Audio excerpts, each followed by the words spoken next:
After the Sacramento Kings eliminated the Golden State Warriors from the play-in tournament, we've had some fun here in Sacramento, saying that the Kings ended the Warriors dynasty as we know it, especially with Klay Thompson now being in Dallas. Even I'll admit, that's a little embellished. It's a little unfair. But what isn't unfair, in fact, I think this should be the belief around the league, is that between the Kings and the Warriors, Sacramento has the best team in Northern California. We're going to dive into that in the continuation of our Pacific Division series, Kings versus Warriors. Charlie Walter, the new host of Locked On Warriors, joins me to break it all down right here on Locked On Kings.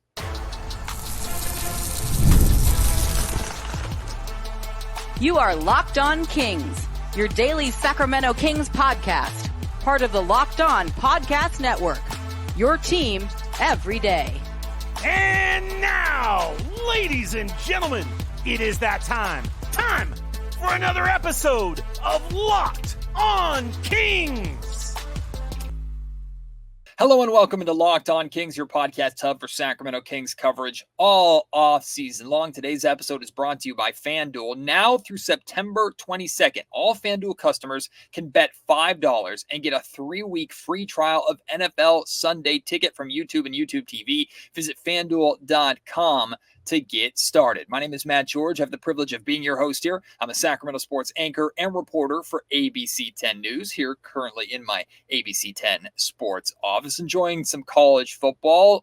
It's the last day of August, ladies and gentlemen. That means we're turning the month over to September, the calendar over to September. That means we're 1 month closer to the start of the NBA season in October. Late September is when the buzz starts to pick back up again. So I'm excited to be through the worst sports month of the year in terms of NBA basketball, or at least from a basketball standpoint. But I'm excited to continue this Pacific Division series that I'm doing. If you missed my conversation with Andy Kamenetsky of the Locked On Lakers podcast, we recorded a podcast talking about the Kings and Lakers in the Pacific Division. Now we're focusing on the other Kings rival, the Kings and the Warriors. So please enjoy my conversation with the new host of the Locked On Warriors podcast, Charlie Walter. Continuing with our Pacific Division previews series here, trying to kill time before the start of the NBA season. We're anxiously looking forward to it. Now, one thing about this season that's different than last season is the season's not starting with the Kings and Warriors playing each other a billion times in the first couple of months. Now the Kings and Lakers are doing that for the first 32 games of the season. But I'm excited for the first time to be able to talk to Charlie Walter. He's the new host, one of the new primary hosts of the Locked On Warriors podcast. Charlie, welcome into Locked On Kings, my man. We've had friendly rivalries and friendly, sometimes not so friendly banter between these two fan bases and these two organizations over the last couple of years. It's just nice that the Kings and Warriors have been good and relevant at the same time. Of course, we had the playoff series from a couple of years ago. So basketball is fun in NorCal right now, although the line is starting to get a little bit blurred about which team is the better in NorCal. We'll dive into that today, but thanks for joining me. Yeah, it's good to be on, man. You may have missed it if you blinked, but I was in Sacramento at KOVR for a little with Marshall Harris and Sarah Hodges during the Luke Walton era. Oof. So I got some Kings fix, no doubt about it, before moving to the Bay Area. So you experienced the Luke Walton Sacramento Kings and said, yeah, nah, this ain't for me. I got to get out of here. I don't blame you. You know, there are a lot of Kings fans that probably wish they could do the same thing. But you're covering the Warriors over there, and for the Warriors, it feels like, correct me if I'm wrong, it feels like it's been a slow end of an era, but now that Klay Thompson is officially gone, the Splash Bros are no longer there, that maybe that Dynasty Warriors era is over. Sacramento Kings, myself, we love to have fun with the idea that the Kings ended the Warriors dynasty because they eliminated the Warriors from the play-in, the last game of the Splash Brothers together. I don't know how much you subscribe and lean into that feeling, but is this a new era of Warriors basketball that's beginning this year? I mean, not really. Based on them extending Steph Curry through 2026, 2027, giving him that $62.6 million extension that they did on Thursday, what happens is now you look at the payroll going into that season, and it's, Draymond getting 25 million, whatever, Andrew Wiggins getting around the same amount of money, and then Steph getting 60. So you're tying up $110 million into those three players, Wiggins, who's going to be tough to trade, Draymond Green, and Steph Curry. So that's still an era, right? The era is still here. Those three players, they're just hoping that Brandon Bajemski really grows up and turns into an all-star caliber player, like Joe Lacob said, especially while he's cheap. The question, will they extend a Moses Moody, a Jonathan Kuminga? Are they parts of the future?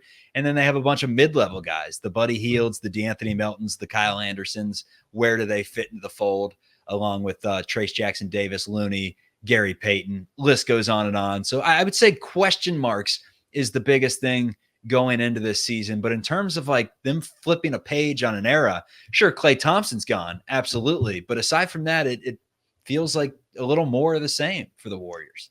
I don't say this to be disrespectful towards Klay at all, but we know the version of Klay Thompson over the last couple of seasons in Golden State was not even close to the version of Klay before the injury and what he was in his heyday with the Warriors when they first won their a couple of titles.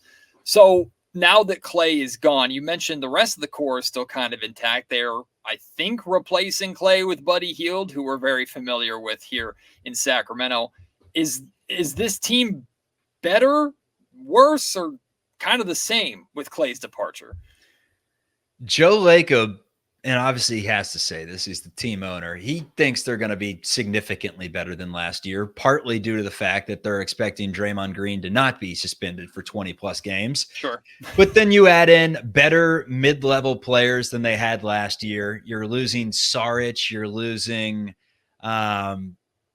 Klay Thompson, Chris Paul. You're replacing them with DeAnthony Melton, Anderson, and Buddy Hield.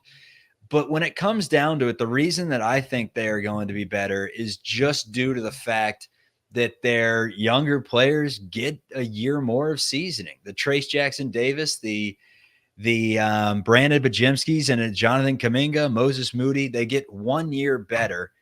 And just due to that alone, plus Draymond Green hopefully not being suspended, you would think they're going to be better because they don't lose anything in Chris Paul. I truly believe that. Great Hall of Fame level player, just didn't get the job done for the Warriors anymore. Doesn't really fit their scheme, and just older. And then Klay Thompson, the defense isn't what it once was. I know that he still had the ability to be a microwave and score it a lot. What he also did was command the ball in his hands a lot, throw up a lot of bad shots because it's Klay Thompson. He's going to shoot if he has the opportunity to shoot. So my logic going into this year is like, hopefully less is more. They also have a lot of assets to potentially trade if they are on the cusp of being some sort of a contender, and they can trade for players that have control, right? That was part of the reason why I think Markkanen was so enticing, because they could have extended him right then and there, and then you have a player 4 or 5 years for the future. And that's why, to me personally, I'm glad they didn't go after a Paul George, because the Warriors needed to get a little bit younger, not add some more dinosaurs to the roster. Well, as long as Steph Curry is there, right, the Warriors always got a chance. They're always going to be relevant. We saw what Steph Curry did in the Olympics. I mean, he's, as much as he's torched the Kings over the years, Steph Curry is one of my absolute all-time favorite players to watch. Even when he put up 50 on the Kings in Game 7, when you can separate the Kings fandom and you're just sitting there watching going, this is one of the greatest performances from a point guard we've ever seen. And unfortunately, it's coming at the Kings' expense. But there's no doubt about which team has the better player. There's no doubt which team has the better history, especially recently with the Golden State Warriors and Sacramento Kings. But is it fair to say, Charlie, expectation-wise, going into this season, that the Sacramento Kings are and should be the better team in Northern California? Do you think is it fair? Are we there yet? It's close. I mean, based on the odds alone, they're right around that, right in the middle of the NBA. Last year, extremely close. I know the Kings got the final laugh, but it's extremely close. I don't know. So much can change in the NBA overnight. And with the Warriors especially, I haven't really taken a deep dive at some of the Kings, assets and draft picks and what they have intact. But like, the Warriors have the ability to flip. They've said they're not going to flip Brandon Bajemski, but he's so enticing if you did put him into a package, because he costs nothing and he's an all rookie type player that they believe can be really good. But take him out of the fold, you still have Jonathan Kuminga. You have first round draft picks in 26 and 28 and 30. And for that reason alone, like, I don't think the Warriors that we're looking at right now is going to be the Warriors that you see come April. I just feel like there's too many holes in the roster and too many players that are very similar. Like, why do you need DeAnthony Melton and Gary Payton? You know, that to me, just they're similar players to an extent to where that doesn't make a lot of sense. So I don't know. I'd say entering the year, they're kind of similar, but the Warriors are in a spot where if things don't go right and they do make some wrong decisions, and, you know, Steph Curry, Draymond Green, Andrew Wiggins, they age a little bit, especially, you know, a combo of Wiggins and Green. If they just don't play their best basketball moving forward, they're in a tough spot, because then you have some players that are probably untradeable with the amount of money they command, and you have them locked up through 26, 27. And that's where I think some Warriors fans are a little worried, where it's like, all right, should we be tying $110 million into 3 players that are most likely on their back 9 in basketball terms? And I think it's a fair argument to make, but at the same time, you look at this roster, if Kuminga can flourish and take a jump, and Podziemski is as good as I believe he is, forget just Joe Lacob saying he's an all-star. I think Podziemski is going to be a damn good player, just extremely solid. And Trace Jackson Davis continues to put up some of the numbers that he did last year. You have draft picks that you can use the next few years. I mean, maybe they can avoid this rebuild that you would assume is coming after all the success that they've had. But as of right now, I don't think anyone can confidently point into a camera and say the Warriors are going to be this or going to be that. It's just kind of like a shrug your shoulder and say, you know, we'll see. We'll see what they do. Like I said at the top of the show, today's episode of the Locked On Kings podcast is brought to you by FanDuel. You've heard us talk a lot about FanDuel over the years that they've been a partner and a friend here of the Locked On Podcast Network. It's America's #1 sportsbook, but we have a little something different to tell you today. Now through September 22nd, all FanDuel customers can bet $5 and get a 3-week free trial of NFL Sunday Ticket from YouTube and YouTube TV. Just put $5 on the line. And look, this is not you spending $5 to get this free trial. It's you potentially winning money with that $5 bet, having fun, and getting 3 weeks of NFL Sunday Ticket on top of that. With a YouTube TV-based plan, you'll be able to watch every regular season Sunday afternoon out-of-market game. All you need is a Google account and a current form of payment, and you can cancel at any time. No contracts. Just visit FanDuel.com. Download America's #1 sportsbook today. Well, to the surprise of absolutely nobody, I will confidently look into the camera and point to the camera and say, I believe the Sacramento Kings should be better than the Warriors this year. And I think it's because of where these teams are at. Like, let me try and what I have in my brain, try and explain that to you to see if it makes any kind of logical sense. But I look at a team in the Golden State Warriors that is sunsetting. And I don't mean that in a negative way. They've had an unbelievable dream run that the Kings in any organization would love to go on. But the core of that group is sunsetting. They do have a next crop of young players that they're hoping can kind of evolve as quickly as possible while Curry is still Steph Curry. Then you have the Sacramento Kings, who they just added a soon-to-be 35-year-old in DeMar DeRozan. So it's not like they just added a super young stud who's going to be here for a long time. So it's not like the Kings got younger necessarily, but the Kings are trying to ascend.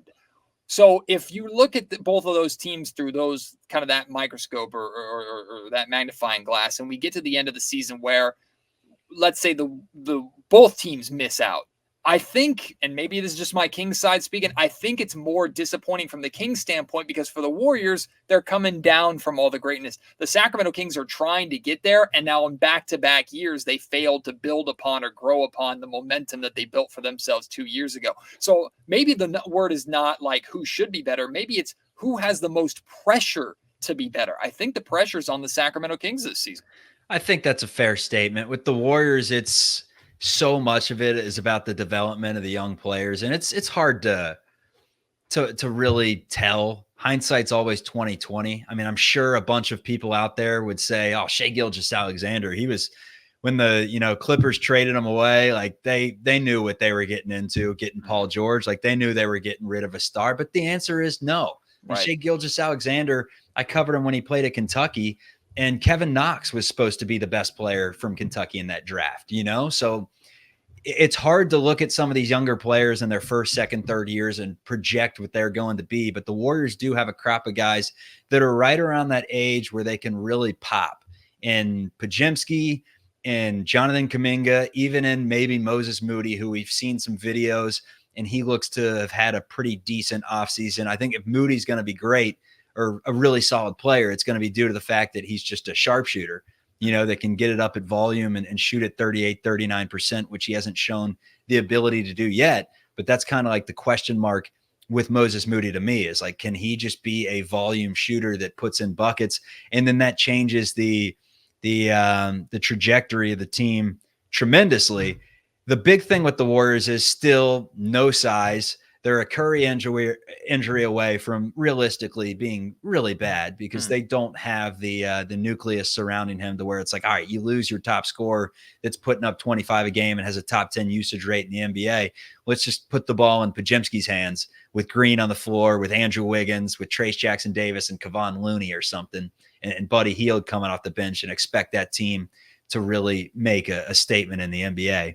So the Warriors are as good as Steph Curry is at the end of the day. If he can prove that he's still one of the top 10 players in the NBA, then like I said, Joe Lacob is going to do everything in his power now that he knows he has Curry through 26, 27, most likely, to put a winning team around him. And he's not going to be afraid to trade some of those young pieces. I truly believe that.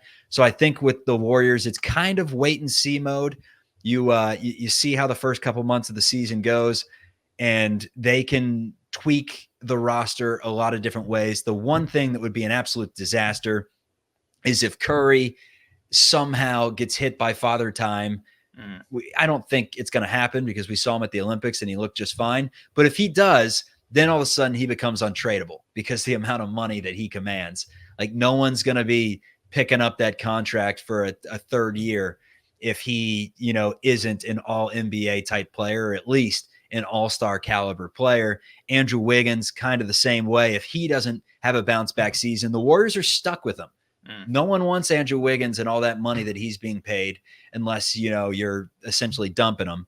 And so that's what could be a little bit scary. If these players fall off, the team just hits rock bottom. They're not good at all. And then it's like, all right, well, Curry's a little harder to flip than we thought he was beforehand, because now you're flipping, a 3-year deal and he's not playing well. But I don't think that's going to happen. I think with Steph Curry, we've seen enough of him at this point to, even as a 36-year-old man, expect him to come out and ball. And that's really what the Warriors need is a hot start, showing that they're capable of at least competing. And then at that point, they can influx their roster in a few different ways via the trade.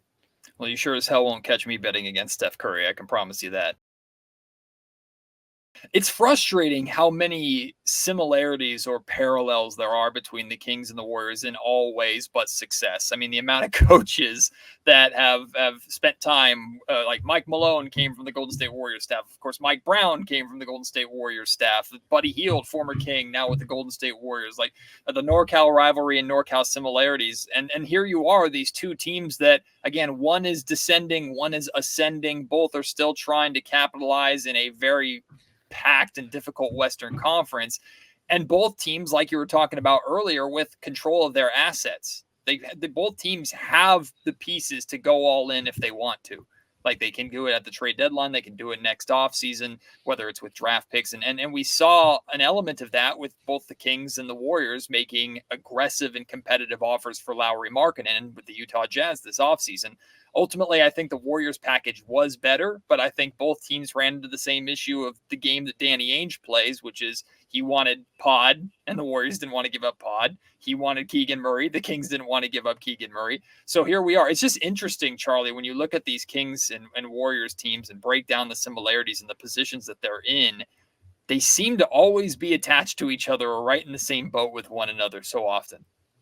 I would say that the Warriors, the big difference, and you can correct me if I'm wrong, and the comments can blast me. I haven't followed the Kings as closely as I did a couple of years ago, but I would say the Warriors have the Kings on paper as of right now entering the season. If I had to make a bet, sure, I think they could be the better team, but I think the Warriors have more potential. They have a higher ceiling. I feel like they have more first round picks that we still have yet to see fully develop in Kuminga and Podziemski and Moses Moody, Trace Jackson Davis being a second round pick. I think Trace Jackson Davis, we've kind of seen what we're going to see from him just due to the fact that he's a lot older. He's got a lot of experience at the collegiate level. So I'm not expecting the same leap from him that I would, a Moses Moody, who's now starting to gain his confidence as he enters year 4 in the league. But to me, like, the Warriors lucked out where they had lottery picks despite having good teams. And they screwed up one of those picks with James Wiseman. But I think Moses Moody is yet to be seen all the way through. Jonathan Kuminga is definitely yet to be seen all the way through. And he was good last year. People just unfairly expect more because of the window that Steph Curry's on and because of the incredible explosiveness and tantalizing tools that Jonathan Kuminga displays. And then Brandon Podziemski as well. I mean, he took 3 threes a game last year, and an article just came out from Anthony Slater. The report is that Podziemski's trying to get up 8 to 10 threes per game this season. I'm like, whoa, 10 threes a game. That seems like a little bit of a stretch from Podziemski. He seems like Buddy Hield to do that. To me. Buddy Hield will try and do that. That's someone, man, that's someone that I have not talked about at all this offseason because I don't believe in Buddy Hield as much as other people do. I think that he's got a very defined role, and that is a really good shooter that can shoot you into some games. But aside from his shooting ability, like, I just don't see him as someone, you said the heir to Klay Thompson. I mean, he may step in and give you that 3-point ability, but Podziemski is probably your starting 2 guard in the heir to Klay Thompson. And if you have Melton that slots into that role, and you potentially have Gary Payton that's going to play that position, or Moses Moody, it's like, where in the heck does Buddy Hield fit into this fold? The one thing that I will say about Buddy Hield is this is an offense that has very much rewarded shooters over the year. He's still somewhat young. Maybe he has, something left in the tank and can have a real big resurgent year. But after his stints in, towards the end of Sacramento and towards the end of Indiana, and especially Philadelphia too, nothing screams Buddy Hield is Klay Thompson's replacement to me. Well, trust me, Kings fans will tell you a lot of what you're getting in Buddy Hield. I'll tell you this: you're getting a player who's available. He plays all the time, and he takes a lot of pride in playing all the time. So that's good. He is absolutely a guy that can catch fire, and he'll have some moments that make the Chase Center rock. I almost guarantee you that. He'll have a game or two where he just goes absolutely supernova. He'll also have a handful of games this season where in a late game, close game, he'll dribble the ball off of his foot. And defensively, he'll be a revolving door. So that's just kind of what you're getting in Buddy Hield. I like your assessment. I think it's fair, and maybe some Kings fans will be mad at me. I think saying that the Warriors have a higher ceiling than the Kings, I think that's fair.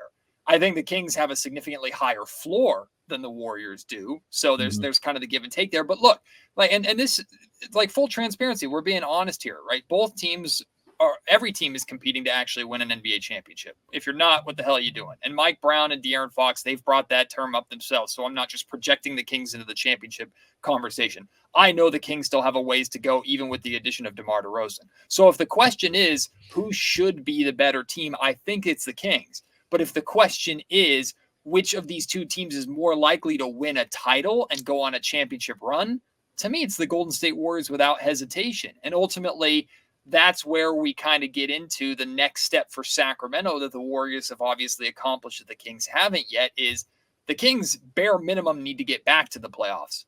Once they're there, it's about, okay, how do they win a playoff series? For the Golden State Warriors, it's if the Warriors get in, as long as Steph Curry is Steph Curry, there's always a chance to make a run like they did a handful of years ago. That's a primary difference that I see between these two teams. Yeah, the big difference I see is that Andrew Wiggins, I mean, most people are assuming at this point that he's not going to bounce back and that the game of basketball just is not his number one priority right now, which is, I think, a fair assessment to say. The other things that they have going for him, like we said, the young player, it's the Kings. The Kings know who their staples are, right? They have their guys that you can count on.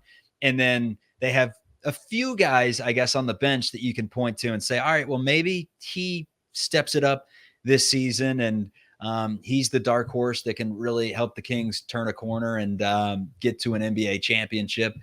With the Warriors, you can point to like 7 guys to where you're like, all right, it could be Kuminga, it could be Brandon Pajemski. It could be Wiggins getting back to form. It could be, a massive leap from Moses Moody. So I think there are just more pieces in that regard, but I think that's a fair assessment, right? The higher floor, the lower ceiling argument that we just kind of delved into. Charlie, we'll wrap up with this kind of a two-parter. First off, who is your pick to actually win the Pacific Division? Not that divisions matter that much, but this is a Pacific Division preview. Who's your pick to win the division? And then where do you see the Kings and Warriors ending up in a Western Conference that's just nuts, right? Where 48 wins could still be out of the playoffs. All right, let's get the Western Conference up here. Pacific Division, man, is kind of wide open. I mean, I guess I agree. Based on the preseason odds, I guess you would have to say the Phoenix Suns, but they also have the most likely opportunity to just implode. Yep. Because if they aren't contending, they have to blow it up. They have to start looking ahead to the future. They can't, if they're a piece away, it's too bad. You can't go out and get that piece. Like, you have nothing to go get that piece, unless you try to trade Kevin Durant for a different piece that steps in and helps you win a championship. But you can't really keep that big three together and then add in another prospect that's going to help you potentially win. So I don't know, man. That is putting me on the spot. I guess I'll go Phoenix. I think they have the most talent and have the best chance to put everything together and win it all, but it's not a very definitive Phoenix. And then when it comes to the Warriors and the Kings, I both think they're going to hover in that 6 to 10 range throughout the season. Where they end up, a lot of it comes down to who's available to play all season, what happens at the deadline, how good is DeMar DeRozan at this stage in his career now that, we've seen him in Chicago for a minute now. How does he fit into the Kings fold? And then some of the younger guys on the Kings, Keegan Murray included, how do they improve their game? Because Murray's still young, still has plenty of room for growth in his game. And if he can do that, the Kings are obviously going to be better. And can the Kings get back to what they were just a couple of years ago? Last year was disappointing. So if they can get back to where they were a few years ago, hosting a playoff game, maybe we're looking at 4 or 5 seed potentially. But I think 6 to 10 for both these teams is probably a fair assessment at this stage in the offseason. Let's just both agree to shake hands and proclaim both these teams top 6 and avoid the play-in altogether, because we don't need that stress again. The play-in, no doubt, going through that, not enjoyable, not enjoyable, even with home court advantage through it. Don't need Charlie, it. I appreciate your perspective, man. I'm looking forward to you being part of this Locked On group for the regular season coming up. You and Kylan will have everything covered Warrior wise. This will not be the last time that we do these crossover episodes and chat with one another. Trust me, whether it's Locked On Kings, Locked On Warriors, these two teams always seem to be connected. It's fun to have a NorCal rivalry budding if it's not one already.